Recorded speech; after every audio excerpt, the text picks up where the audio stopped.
本期看点：你打算在加拿大买房子吗？你了解加拿大的房型吗？买房子的5大考量因素是什么呢？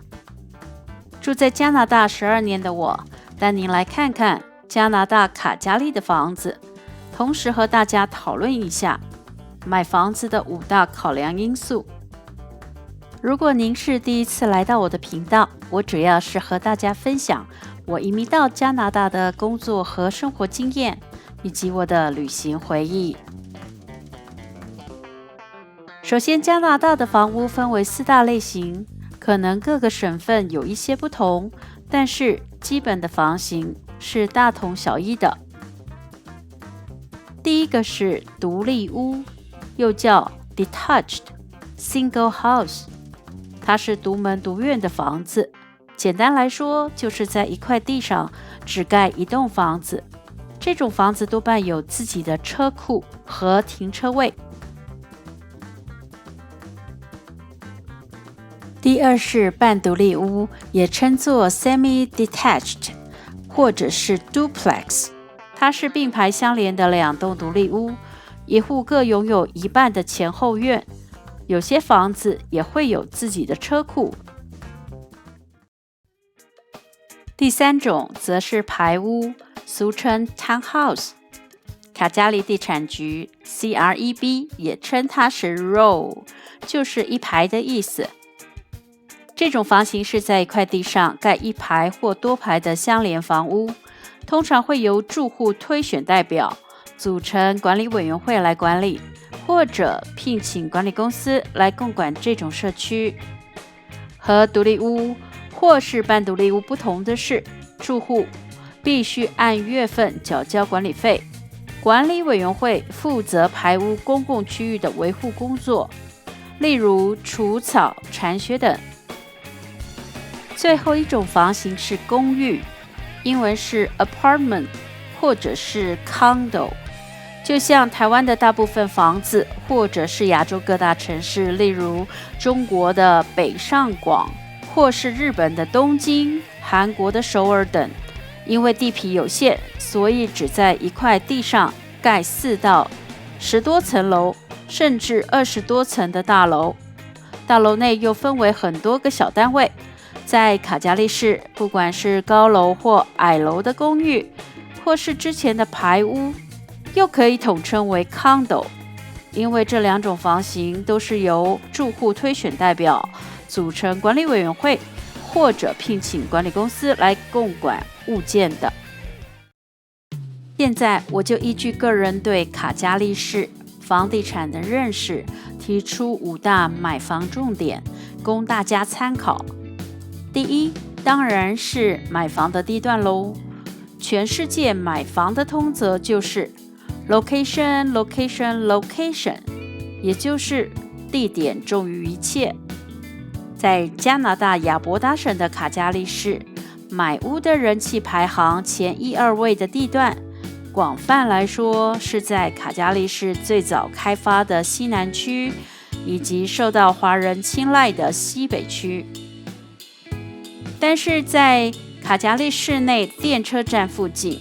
大商场周边，生活机能好的房子也是买房子必须考量的重点。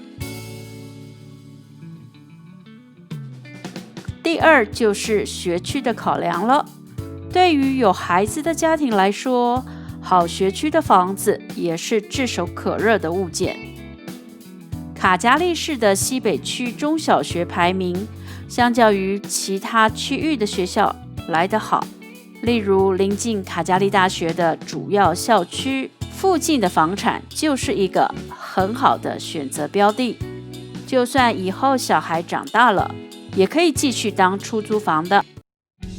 第3，则是依照每个家庭的生活形态和成员的需求来买房。比方说，如果家里有孩子，在买房预算的许可下，通常是会考虑买独立屋的，因为可以让小孩子有更多的空间活动。但是如果是年纪大的人要买房子，可能要考虑家中的安全性，例如家里面不能有太多的楼梯，不然容易跌倒活动起来也不方便。同时，家里面成员的人数和作息的时间也必须纳入买屋的考量重点。第四，如果以长远的眼光来看，买房子也要考虑到保值和转手性。人的一生也可能不只买一个房子而已。当你的生活形态改变，家庭成员变化之后，也许你就必须换房子。通常来说，独立屋是最保值的物件，它的价值主要来自于土地的价值。同时，因为独立屋主不必缴交管理费，管理房子起来的自主性也相对于其他房型来得高。如果你是打算购买公寓或是排屋的话，一定要先研究管理委员会和管理公司的规章，同时注意每个月的管理费金额。以卡加利市中心的公寓为例，一般每个月的管理费平均都在加币500元以上，有的豪华型高楼更可能收取将近1000块加币的管理费。如果你买的公寓月缴管理费过高的话，以后想卖房子的时候可能增加一些难度。最后一项考量的因素，也是卡加利独特的买房重点，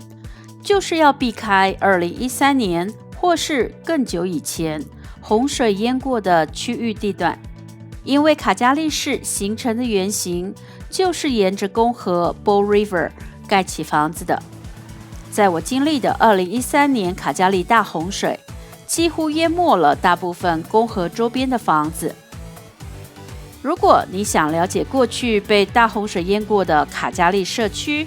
我会把卡加利市政府的相关链接放在视频下面，大家可以上网仔细查看。卡加利房市在经历5年前的大多头行情之后，因为石油业不景气带动了经济萧条，房价也下滑不少。但是相对于加拿大的移民大城市温哥华和多伦多来说，卡加利的房市性价比也是相对高出许多。好了，今天就跟大家聊到这里，最后祝福大家能在你住的地方安居乐业。谢谢您的收看，我是粉红天平，欢迎订阅我的频道，并且打开小铃铛。如果你喜欢今天的影片，请帮我按个赞吧。祝您健康愉快，我们下次再见喽，拜拜。